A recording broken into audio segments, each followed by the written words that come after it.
Platón, quizás el más encantador de todos los filósofos y sin duda uno de los más legibles, se imaginó una especie de almacén de sueños petrificados. En realidad este almacén era un prolijo cielo, y estos sueños eran ideas, formas puras y perfectas de cada uno de los entes, concretos o abstractos, que pueblan el universo. Las formas con que nos topamos en el mundo no son más que débiles proyecciones de aquellas perfecciones primarias, únicas e individuales, de igual modo que las reproducciones de la Gioconda son eso, reproducciones incomparables al original. Si nos figuráramos la idea de western, en este sentido platónico, sin duda se asemejaría a una película dirigida por John Ford y protagonizada por John Wayne. Aclaro por las dudas que el spaghetti western estaría ubicado en una idea aparte. Muchos quizá ignoren que el western nació en la literatura, más precisamente en las llamadas novelas de 10 centavos o dime novels, que según Wikipedia se publicaron en Estados Unidos entre 1861 y 1950, aunque para el siglo XX su popularidad ya comenzó a descender y nuevas formas de entretenimiento, especialmente el cine, las opacaron hasta la desaparición. Por supuesto que a estas historias no se las consideraba gran literatura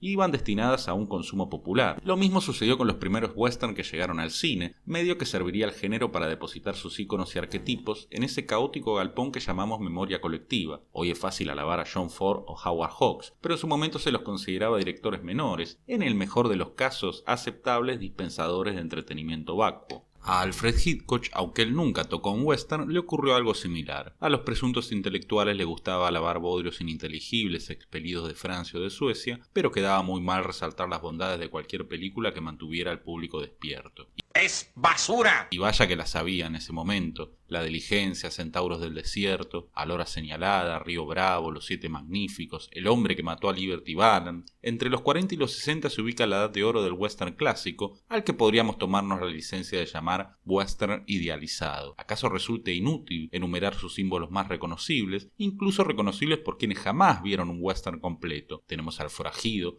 que anda solo con su banda de maleantes, al sheriff, que intenta imponer la ley, al salón, a menudo poblado por mujeres de profesión rara vez explicitada, pero fácilmente inferible. Tenemos los duelos, o bien expeditivos o bien demorados hasta la exasperación. Tenemos los tragos largos directos de la botella, bajo un sol quemante y ominoso. Tenemos los sombreros, los revólveres, los caballos, y una línea imaginaria que solo cruzan los valientes y tras la que esperan las sedientas lanzas, la curtida piel morena, el colorido terror de los indios. Además de un repertorio de formas y temas comunes, que al fin y al cabo es por lo que podríamos definir a cualquier género, el western postula una moral. Hace poco, en un programa que se transmite por YouTube y del que les dejaré el link en la descripción, Arturo Pérez Reverte la definió mejor que nadie.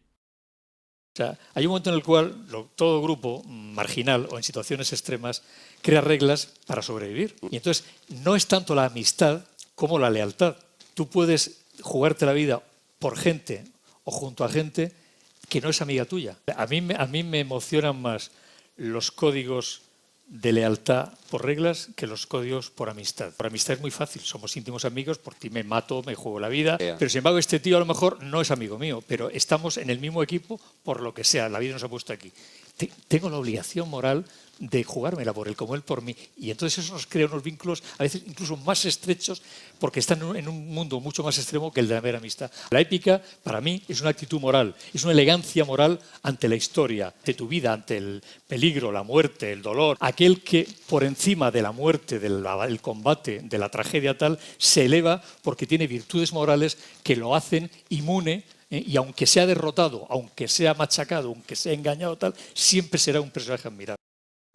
Ya dijimos que este tipo de western al que Reverte se refiere y el que nosotros llamamos idealizado empieza a decaer a fines de los 60. Son el spaghetti western, la versión italiana del género, y el western crepuscular los que alargan su vida. La segunda variante es la que más nos interesa en este video. En los western crepusculares de Sam Peckinpah, por ejemplo, nos encontramos con una violencia mucho menos estilizada, tan cruda y directa quizá como la del mundo real. El crepúsculo al que este subgénero alude es múltiple. Oscurece a sus decadentes protagonistas, que a menudo se juegan el todo por el todo en una última aventura. También se refiere a la cronología. Los westerns de la época de oro son, dentro y fuera de la ficción de estos nuevos westerns, aquellos tiempos pasados y mejores que llevan la nostalgia a los personajes y a los propios espectadores. Y, por último, este crepúsculo es el de esa moral que Reverte menciona y también el del género mismo. Estas obras ya son plenamente autoconscientes y establecen un diálogo con las películas anteriores, esas que a su vez nacieron de aquellas vetustas novelas de 10 centavos. Sin embargo, estamos acá para hablar de Los Imperdonables, la película que Clint Eastwood protagonizó y dirigió en 1992. El guion es de David Webb Peoples, guionista también de Blade Runner y 12 monos. Esta película ganó 4 Oscars, incluyendo Mejor Director y Mejor Película. Delia Fitzgerald ejerce de prostituta en el pueblo de Big Whiskey. Una noche se ríe del poco imponente miembro viril de un chico rico que asiste en busca de sus servicios, y este chico, con cierta complacencia por parte de su compañero de juerga, le tajea la cara a cuchillazos. Bill Daggett, el sheriff del lugar, al que apodan Little Bill, y que interpreta un maravilloso Gene Hackman, le quita importancia al asunto y ni siquiera le aplica unos latigazos de rigor a los agresores. Las prostitutas, entonces, juntan $1000 entre todas y los ofrecen como recompensa a quien asesine a estos 2 vaqueros y así se tome venganza. Esto se opone a una importante ley promulgada por Little Bill, la prohibición de portar armas de fuego en Big Whiskey. William Will Munny, el pistolero retirado que interpreta a Eastwood, vive con su hijo y su hija y se dedica a criar cerdos a los que no puede dominar muy bien. Un joven a caballo interrumpe su desolación familiar. Lo primero que le dice es: "Usted no parece un asesino hijo de puta sangre fría", sentencia que parafraseará varias veces a lo largo del metraje. Después, el joven enumera a las personas que el personaje de Eastwood mató. En principio, Will le dice que se confundió, que él no es ese famoso asesino que el joven busca,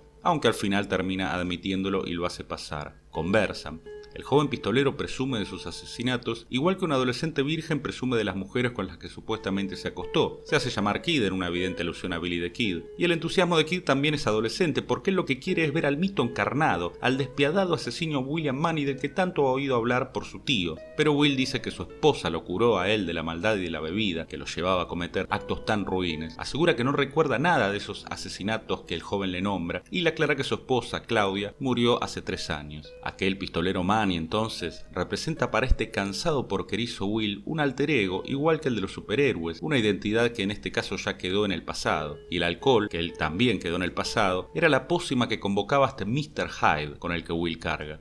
Y esta separación que hago entre Will y Munny, que en apariencia son el mismo hombre, por ahora se oye completamente arbitraria, lo sé, pero al final comprobaremos que no es un mero capricho. El nombre, en el sentido general de apelativo o apodo, es vital aquí. Quienes de algún modo están en el mito, son actores de él, no meros relatores o creyentes, han forjado o tratan de forjarse un nombre nuevo, uno que ellos se han dado a sí mismos y que debe ser aprobado por la localidad. Puede ser un nombre literalmente nuevo o un plus que se agrega al nombre de nacimiento, como el de mencionar la región a la que el pistolero pertenece.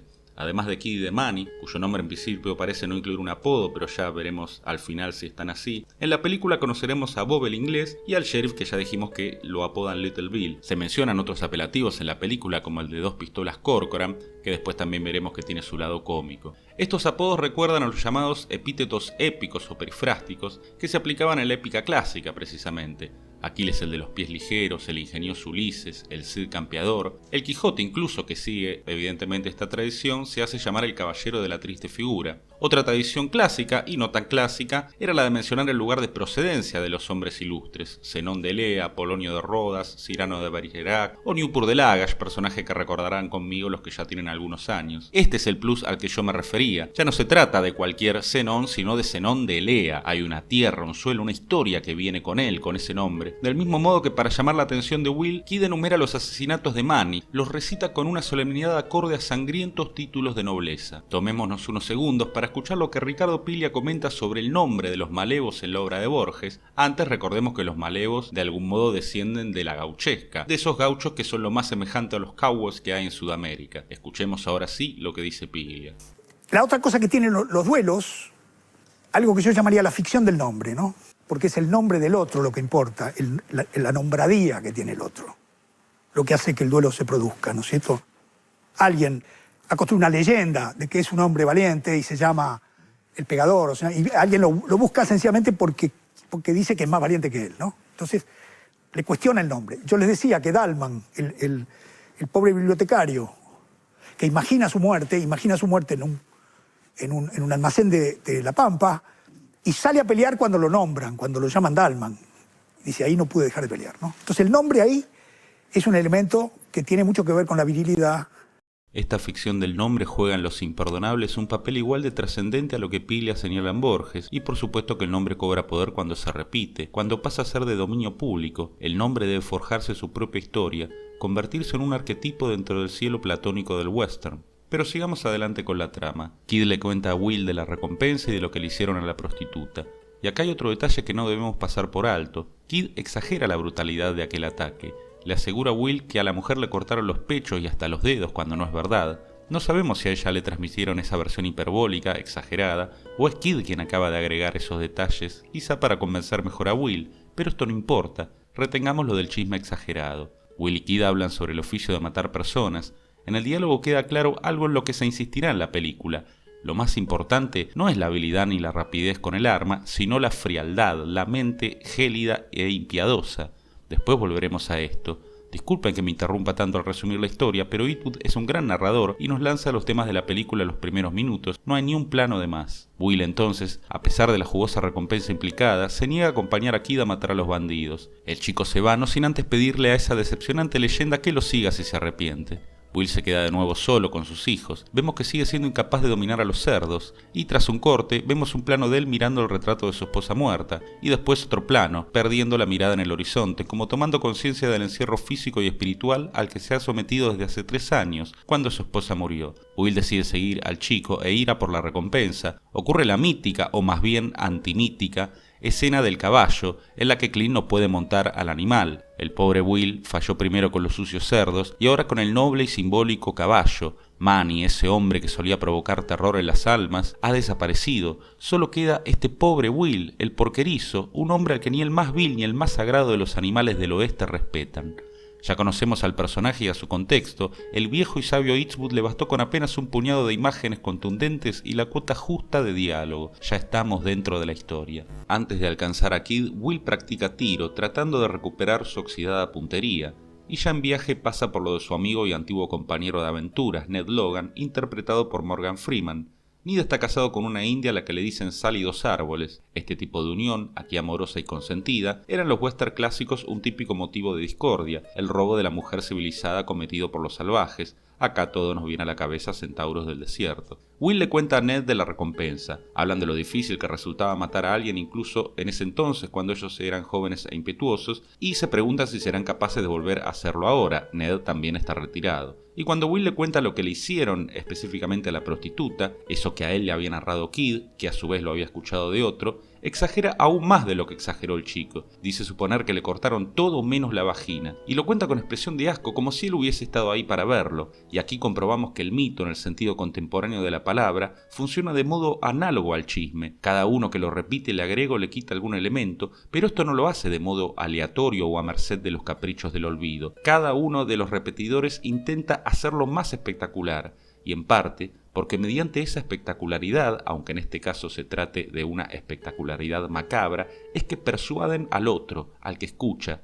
El mito, una instancia anterior al argumento y que a partir de cierto momento histórico se opone a la razón, adoptando un carril paralelo, eso sí, es otro modo de conocimiento con su propia lógica y sus propios mecanismos. Una de sus propiedades, del mito clásico, era la de servir a la cohesión social. Los mitos, los relatos que un pueblo comparte, intentan fraguar una identidad común entre esa cantidad de personas disímiles que habitan un mismo suelo. Hoy en día seguimos recurriendo a esos relatos, que a menudo narran un origen, por ejemplo, patriótico. Es un hecho histórico que San Martín cruzó los Andes desde ya, pero a la vez es un mito, porque en los pósters de la revista Villiquen, aclaro para los no argentinos que era una revista educativa para chicos, no se retrataba a San Martín enfermo y en camilla, que fue como muchos dicen que en realidad cruzó la cordillera. Aunque ahora que busco en Google datos sobre esa versión para hacer este video, me encuentro con gente que la descarta, dice que no hay pruebas, así que quizá la camilla sea una especie de mito contramítico. Igual, no sé para qué me voy a la historia argentina. La propia conquista del oeste por los norteamericanos es un hecho histórico, aunque nosotros lo conozcamos en general por su versión mítica, la del cine, la del western. En mi opinión resulta vital para entender Los Imperdonables, la película que estamos analizando, comprender la mitificación en este sentido, en el de que mito y verdad no se oponen, sino que en todo caso se superponen o solapan. Refieren a dos maneras de entender el mismo hecho. El mito y el logos de los griegos son matrices de percepción que se aplican sobre el mismo fenómeno, y a menudo sucede, pese a la indignación de los cientificistas y los historiadores honestos, que el mito tiene más fuerza